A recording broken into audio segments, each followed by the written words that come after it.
This is big breaking emergency news.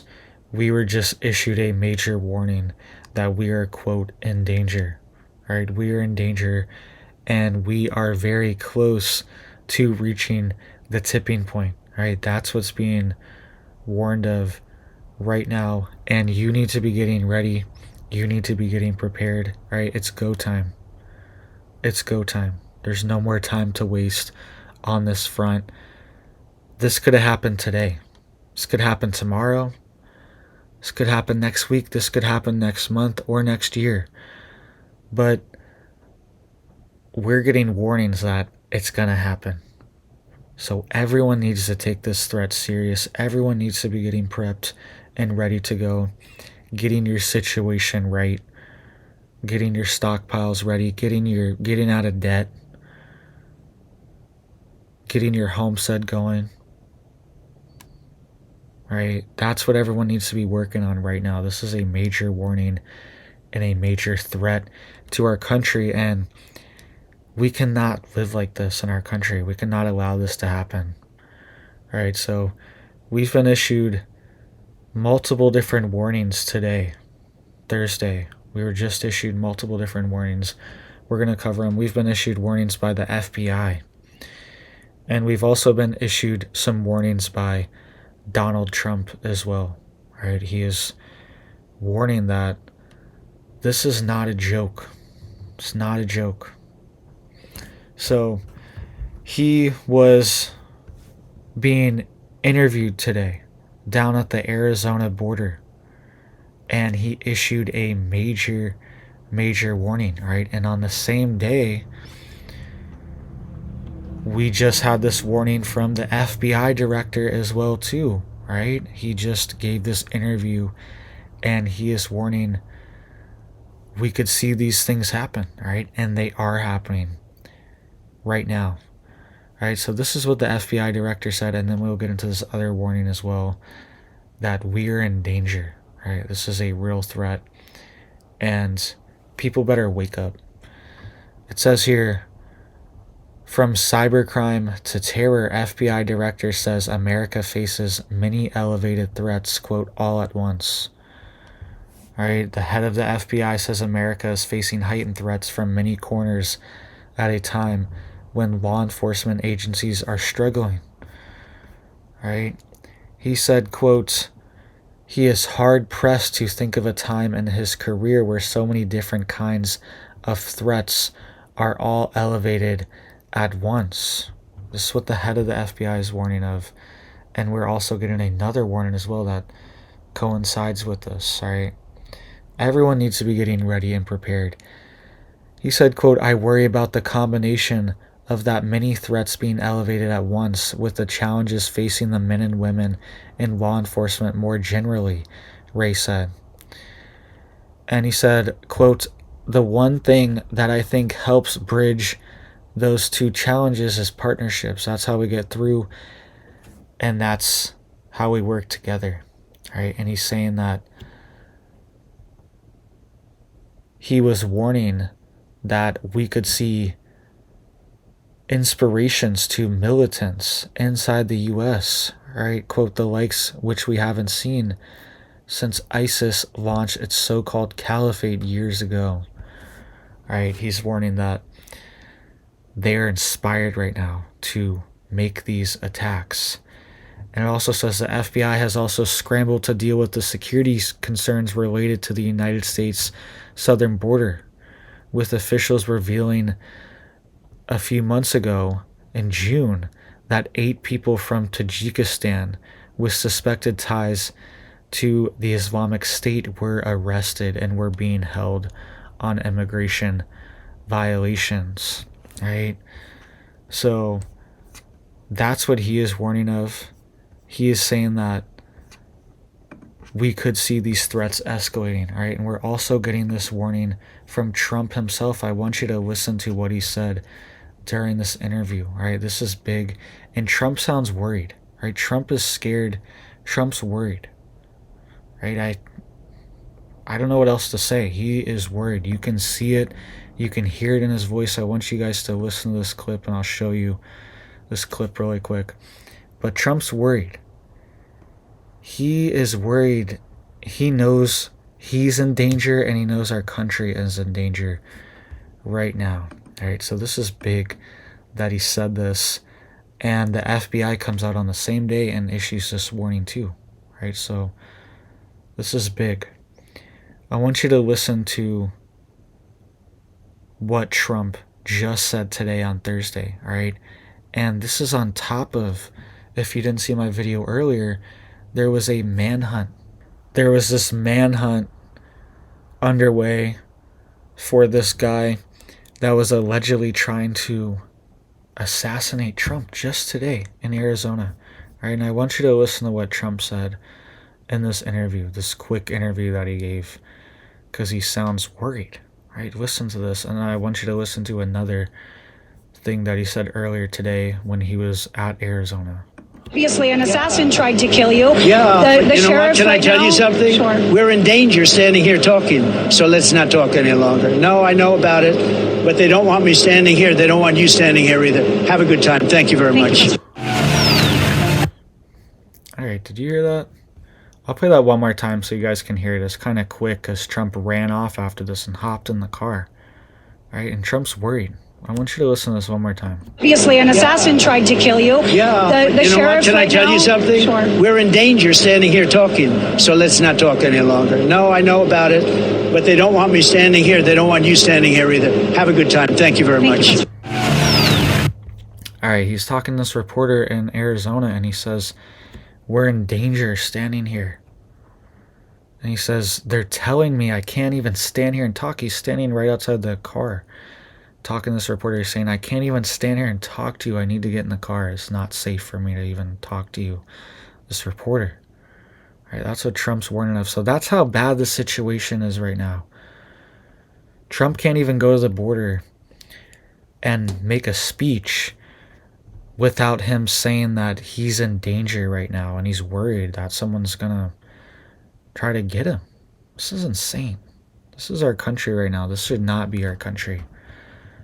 Should not be the way it is. And this is on top of this guy that was running around earlier saying he's going to get Trump. This manhunt. This is insane.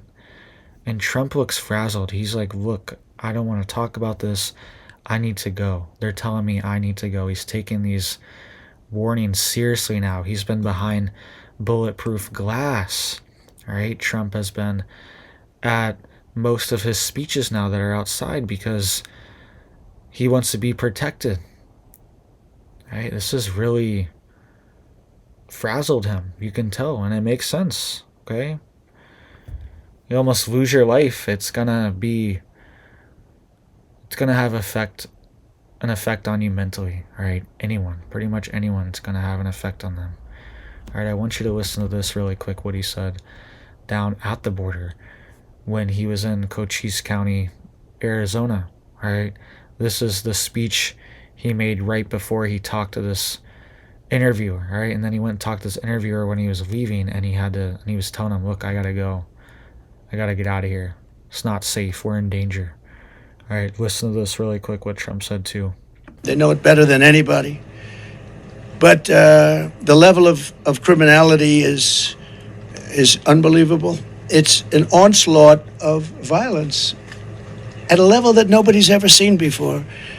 For nearly 4 years, as border czar, Comrade Kamala has overseen a nation-wrecking border invasion. You know, this is nation-wrecking. This isn't just like, oh, we're going to fix it a little bit later. Gets to a point where you can't fix it.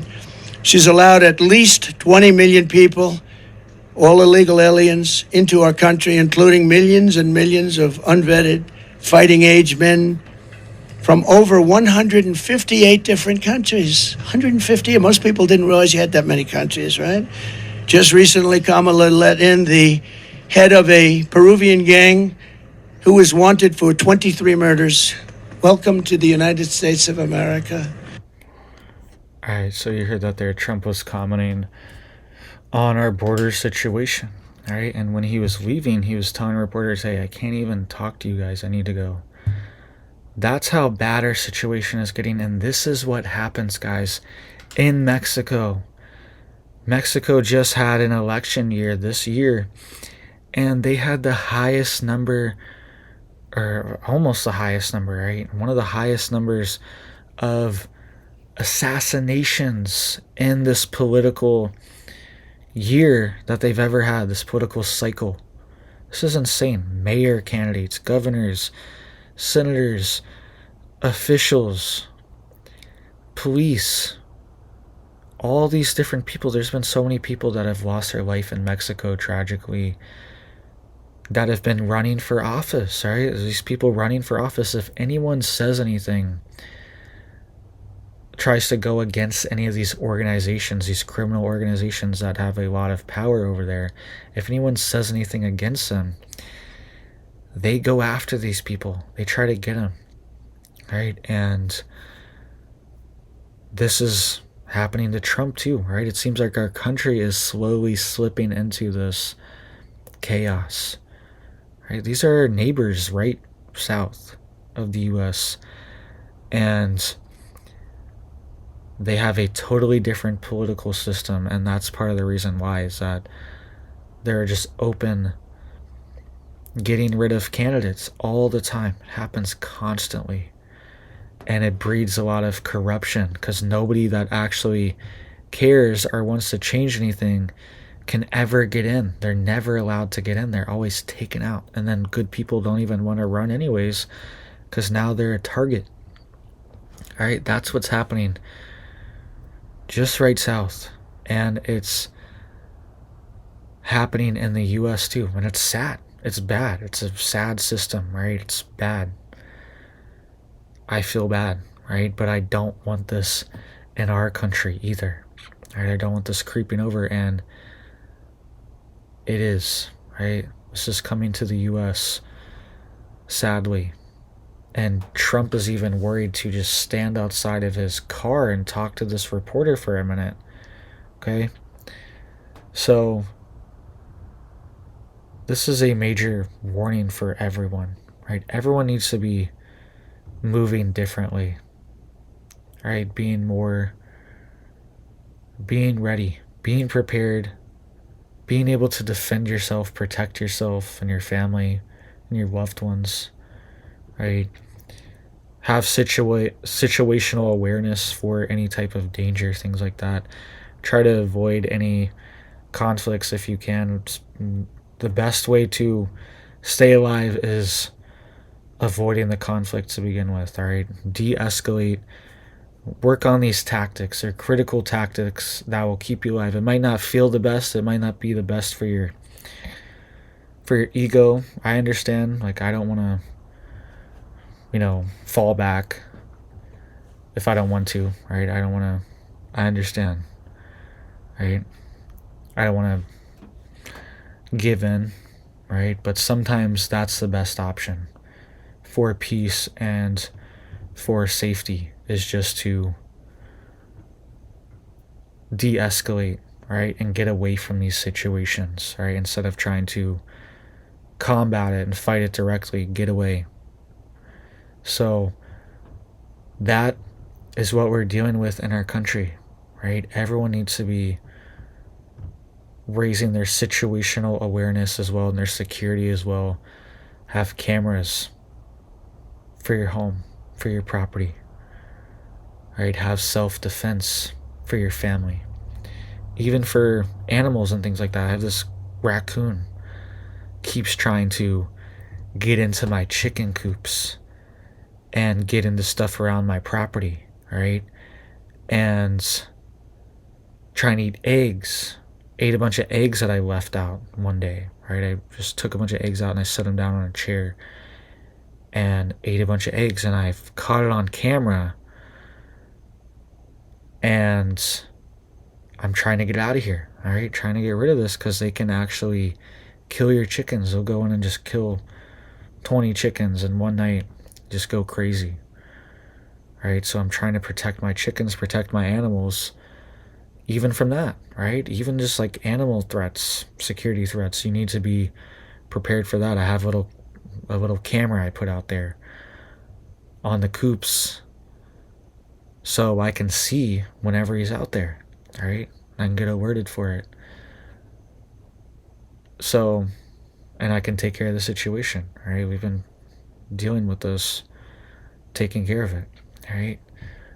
So, have security for yourself too, right? Have your own security as well. It's important. The country is potentially going to get a lot more volatile coming up, right? No matter who wins, I'm worried that we could see chaos, even with Biden in right now. We see these insane protests, these people causing chaos, these people vandalizing things, destroying things, fighting with the police, even at the DNC. Think about the DNC right now.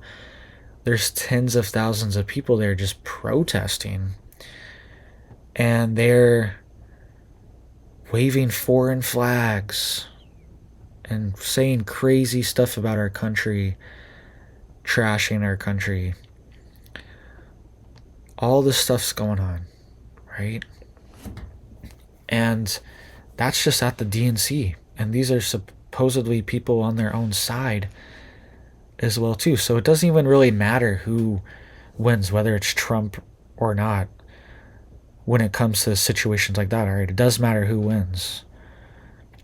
But when it comes to the societal decay in our country, right? If Trump wins, these things could ramp up even more. Okay, they might have even more riots and more chaos. Let's hope not. We don't want to see any of this, but look at how crazy and chaotic it is just at the DNC. They're breaking down fences, breaking down barriers, clashing with the police, right? They have thousands and thousands of riot police out there on lockdown. And that's just the DNC.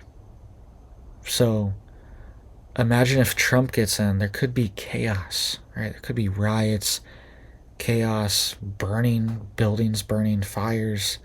We've seen stuff like this in our country before, happen before, just in the past few years, right? Major cities completely burned down, destroyed, wrecked, right? So everyone just be prepared, be ready, be on high alert, get out of these major cities, all right? That's critical as well. Get out of these cities, get on a little bit of land, try to grow some of your own food, and start there, right? Get your preps in order, get your house in order, get things in order, and be ready in case we see anything like this pop off, right? Because our country is slowly slipping into this very dark path and situation, and hopefully we can turn it around.